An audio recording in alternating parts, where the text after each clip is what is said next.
অনিয়ম বা দুর্নীতির অভিযোগে আপনি কাউকে বহিষ্কার করছেন, আপনি ক্ষমতা হস্তান্তর করেন, করে যে পরিমাণ দুর্নীতি করছেন এদেশে থাকতে তো আপনি পারবেন না, তাড়াতাড়ি পালান, প্লেনের টিকিট রেডি করেন, নির্বাচন দিয়ে আপনি পালান, তবু দেশটাকে শান্তি দেন, দেশের জনগণকে স্বস্তি দেন। চিত্র নিউজ 24-এর পক্ষ থেকে আপনাদেরকে শুভেচ্ছা ও অভিনন্দন। দেশ ও সমাজের প্রতিনিয়ত ঘটে যাওয়া বিভিন্ন ঘটনা নিয়ে তার চিত্র তুলে ধরাই হচ্ছে আমাদের উদ্দেশ্য ও লক্ষ্য। আজকে আমরা যে বিষয়টা নিয়ে কথা বলতে চাই, যে একটা নিয়োগ পাইয়ে দেওয়ার কথা বলে 80 কোটি টাকা চুক্তি করছে। এই 80 কোটি টাকা চুক্তি করছে অন্তর্বর্তীকালীন সরকারের প্রধান উপদেষ্টা ডক্টর মোহাম্মদ ইউনূস নিয়ন্ত্রণে থাকা তারই পরিষদের উপদেষ্টারা। এটা কি তিনি জানেন না? নাকি এর ভাগ তার বাসভবনে পৌঁছায়, তার অ্যাকাউন্টে পৌঁছায়, তিনি নিজেও পান, এই জন্য কোনো ব্যবস্থা নেন না?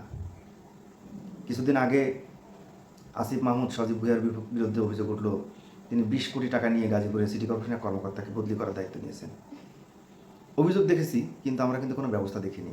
5 আগস্ট 2024-এর আগে এই দেশের সাধারণ মানুষদেরকে আন্দোলনে যুক্ত করার পিছনে যে লজিক ছিল, যে কথাগুলো ছিল, অন্যায়, অনিয়ম, দুর্নীতির প্রতিরোধ করা। অথচ এই 5 আগস্ট 2024 পরবর্তী আমরা কিন্তু কোনো অন্যায়, অনিয়ম, দুর্নীতির প্রতিরোধ করতে এই সরকার বা তার উপদেষ্টা পরিষদের কাউকে দেখিনি। বরং 24-এর 5 আগস্টের আগে মানুষ যে সব অভিযোগগুলো করতেন, যে অভিযোগ মানুষের মাঝে ছিল, এখন সেটা আরও কয়েক গুণ বেশি বেড়ে দাঁড়িয়েছে।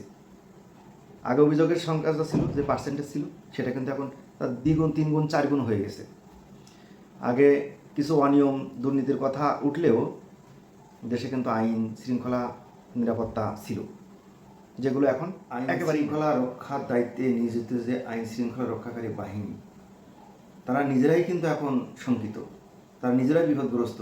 তারা আইন শৃঙ্খলা রক্ষাকারী বাহিনী নিরাপত্তাহীনতায় ভুগছে। পুলিশের উপরে হামলা, পুলিশের এসপির উপরে হামলা, পুলিশের উপরে হামলা করছে চাঁদাবাজরা, এই ধরনের নানান তাল কিন্তু ঘটে যাচ্ছে। তাহলে এই অভ্যর্থনের কি দরকার ছিল? আমাদের যদি বলতে হয় যে আগেই ভালো ছিলাম, জনগণ যদি বলে আগেই ভালো ছিলাম, সাধারণ মানুষ যদি বলে আগেই ভালো ছিলাম, তাহলে আগেই ভালো ছিলাম, তাহলে অভ্যর্থনের কি দরকার ছিল? এই অভ্যর্থনের নামে কি হলো? একটা দল রাষ্ট্র পরিচালনা করতেছিল, তাদেরকে বিতাড়িত করে নতুন আর একটা দল আসছে, এসে তারা চাঁদাবাজি করতো 2 টাকা, এখন এরা চাঁদাবাজি করছে 10 টাকা। উপদেষ্টাদের বিরুদ্ধেও সব অভিযোগের ভরা, কিন্তু তার কোনো প্রতিকার নাই, তার কোনো ব্যবস্থা নাই। এরপরে উপদেষ্টাদের পাসপোর্ট জব্দের কথা শুনে সবার চোখ কপালে উঠে গেছে। কেন? এই উপদেষ্টা তো কোনো দুর্নীতি করে নাই, তারা তো দুর্নীতির সাথে জড়িত না, তাহলে তাদের পাসপোর্ট জব্দ করলে সমস্যা কোথায়? তাদের কেন পালিয়ে যেতে হবে? বিদেশে পালানো তাদের দরকারটা কি? তারা তো অন্যায় করে নেই, তারা তো দুর্নীতি করে নেই, তাহলে তাদের পাসপোর্ট জব্দ করলেও যা, তাদের নামে তদন্ত হইলেও তাই, না হইলেও তাই। তদন্ত করে তাদের বিরুদ্ধে কিছু পাওয়া যাবে না, কারণ তারা দুর্নীতি করেনি। তাহলে তাদের পাসপোর্ট জব্দ করার কথা শুনে তারা কেন এত মরিয়ে, তারা কেন এত ভীত সন্ত্রস্ত? ভয় পাবে তো তারা, যারা দুর্নীতি করছে, যারা অপরাধ করছে।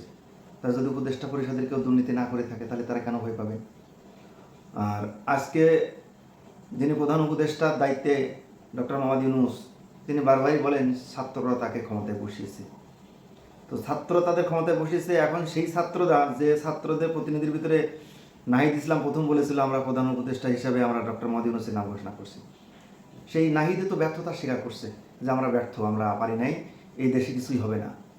তাহলে ছাত্ররা যে একটা কাঙ্ক্ষিত লক্ষ্য নিয়ে, একটা আশা নিয়ে তাদের ক্ষমতায় বসিয়েছিল, সেই আশার প্রতিফলন উপদেষ্টা এবং তার পরিষদ কি ঘটালো? তারা তো সম্পূর্ণ ব্যর্থ। তাহলে দাঁড়িয়ে গেল দিন শেষে কি আওয়ামী লীগ সরকার আমলে ভালো ছিল? তাহলে এত রক্তক্ষয়, এত যুদ্ধ, এত আন্দোলন, এত সংগ্রাম, এত প্রাণহানি কি দরকার ছিল? আগে যদি আমরা ভালো ছিলাম। আর ডক্টর মোহাম্মদ ইউনূস, তার কাছে কেউ কখনো সাক্ষাৎ নিলে তিনি বারবার একটা কথাই বলেন যে আমি নিজেই তো আমার কাজে সন্তুষ্ট না। উপদেষ্টা পরিষদের কারোর দায়িত্ব, কারোর কর্তব্য, কারোর কথা যখনই তার কাছে সাংবাদিকরা জানতে চান, তখনই তিনি বলেন আমার নিজের কাজেই তো আমি সন্তুষ্ট নই। আপনার নিজের কাজে আপনি সন্তুষ্ট নই, এটা যদি আপনি বুঝতে পারেন, তাহলে ব্যর্থতার দায় নিয়ে যে আপনার পদত্যাগ করা উচিত, এটা কি আপনি বোঝেন না? যখন আপনি এই রাষ্ট্র চালাতে সক্ষম নয়, আর আপনার ওই এনজিও মার্কা সব উপদেষ্টাদেরকে নিয়ে আপনি বসিয়েছেন উপদেষ্টার দায়িত্বে। তারা রাষ্ট্র পরিচালনার কাজ বুঝুক আর না বুঝুক, অন্যায়, অনিয়ম, দুর্নীতি আর ঘুষ বাণিজ্য তারা কিন্তু ঠিক রপ্ত করে ফেলেছে। আপনিও যখন বারবার বলছেন তাদের কাজে আপনি খুশি না, আপনার কাজে আপনি নিজেই খুশি না, তাহলে কেন আপনিও ছাড়ছেন না? আর কেন আপনার উপদেষ্টাদেরকে বহিষ্কার করছেন না? আপনাকে তো আজ পর্যন্ত দেখলাম না যে আপনার কোনো উপদেষ্টার নামে অনিয়ম বা দুর্নীতির অভিযোগে আপনি কাউকে বহিষ্কার করছেন।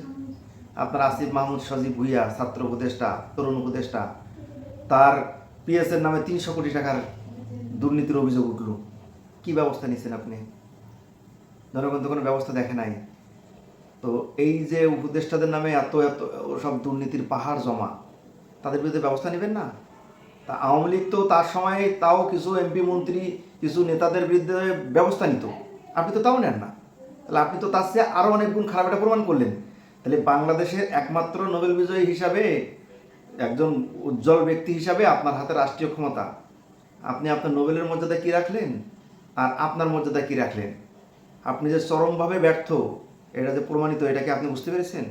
যদি আপনি বুঝতে পেরে থাকেন, তাহলে কেন আপনি যারা যোগ্য তাদেরকে এখানে নিয়োগ দিচ্ছেন না? আর আপনার উপদেষ্টারা আবার অভিযোগ করে যে আপনি কখনো কারোর সাথে কোনো কথা বলেন না, আপনার যা মনে ভালো লাগে আপনি সেটাই সিদ্ধান্ত নিয়ে নেন, কাউকে মূল্যায়ন করেন না। আপনার উপদেষ্টা যেসব এনজিও মার্কা কিস্তির উপদেষ্টা, কিস্তির সদস্যদেরকে আপনি উপদেষ্টা বানিয়েছেন, তারা কি আপনার কাছে খুশি? সেটা কি কখনো যে শুনে দেখেছেন? এই যে সংস্কার সংস্কার সংস্কার, বিশাল সংস্কার করলেন আপনি, সরকারের কোটি কোটি টাকা খরচ, শত শত কোটি টাকা খরচ করে বিভিন্ন কমিশন গঠন, ফলাফল কি হলো? কি পেলেন আপনি এই কমিশনের, সংস্কার কমিশনের থেকে? আপনার অ্যাচিভমেন্টটা কি, আপনার অর্জনটা কি? আপনি কি দিতে পেরেছেন এই জাতিকে? যখন সরকারের, দেশের একটা ক্রান্তি লগ্নে ছাত্ররাই আপনাকে বসিয়েছে ক্ষমতায়, মেনে নিলাম, তাহলে আপনার উচিত ছিল একটা নির্দিষ্ট সময়ের ভিতরে সুষ্ঠু নিরপেক্ষ নির্বাচন করে রাষ্ট্রীয় ক্ষমতা নির্বাচিত সরকারের হাতে তুলে দেওয়া। আপনি তো সেটা করলেন না। আপনি কিভাবে দীর্ঘ সময় বসতে পারেন, আপনি কিভাবে 5 বছর থাকবেন, কিভাবে 10 বছর থাকবেন, কিভাবে 50 বছর থাকবেন, আপনি সেই পরিকল্পনায় মেতে আছেন। আরে মহোদয়, আপনি যে 50 বছর ক্ষমতা থাকবেন এ কথা বলেন, 50 বছর কি আপনি বাঁচবেন? আপনি বলেন আপনাকে 10 বছর চাই, 5 বছর চাই, 50 বছর মানুষ ক্ষমতা দেখতে চায়। কারা দেখতে চায় একটু বলতে পারেন? আপনারই পোষ্য কিছু চামচা, দালাল, লুটেরা, যারা আপনার থেকে সুবিধাভোগী, তারা হয়তো চাইতে পারে, চাইছে কিনা এটা আমরা জানি না। তো আপনি যে বলেন যে আপনাকে 50 বছর ক্ষমতা চাই, আপনি কোন বুদ্ধি, আপনার মাথায় যদি বুদ্ধি থাকতো তাহলে এই কথা কি আপনি বলতেন? কারা চায় আপনাকে 50 বছর ক্ষমতায়? এই দেশটা আওয়ামী লীগের পতনের পরও যা ছিল যথেষ্ট ভালো ছিল, আপনার হাত দিয়ে তো একদম ধ্বংসের দ্বার প্রান্তে পৌঁছে গেল দেশটা। এরপর আপনি 50 বছর থাকার স্বপ্ন দেখেন? আপনার তো উচিত ছিল দ্রুত সময়ের ভিতরে গোছায় একটা নির্বাচন দিয়ে যারাই ক্ষমতা আসুক নির্বাচিত সরকারের হাতে ক্ষমতা দিয়ে দেওয়া। আপনি সেটা না করে আপনার নিজের আখের গোছানোর জন্যে আপনি এইভাবে এই সাজানো গোছানো যে অবস্থায় ছিল দেশটা, আপনি তো শেষ করে ফেলাচ্ছেন। যদি আপনার সুবুদ্ধি উদয় হয় তাহলে আপনি এখান থেকে সরে আসেন, সরে এই দেশটাকে একটা সুষ্ঠু নির্বাচনের মাধ্যমে, সকল দলের অংশগ্রহণের মাধ্যমে একটা সুষ্ঠু নিরপেক্ষ নির্বাচন করে আপনি ক্ষমতা হস্তান্তর করেন। করে যে পরিমাণ দুর্নীতি করছেন এদেশে থাকতে তো আপনি পারবেন না, তাড়াতাড়ি পালান, প্লেনের টিকিট রেডি করেন, নির্বাচন দিয়ে আপনি পালান, তবু দেশটাকে শান্তি দেন, দেশের জনগণকে স্বস্তি দেন।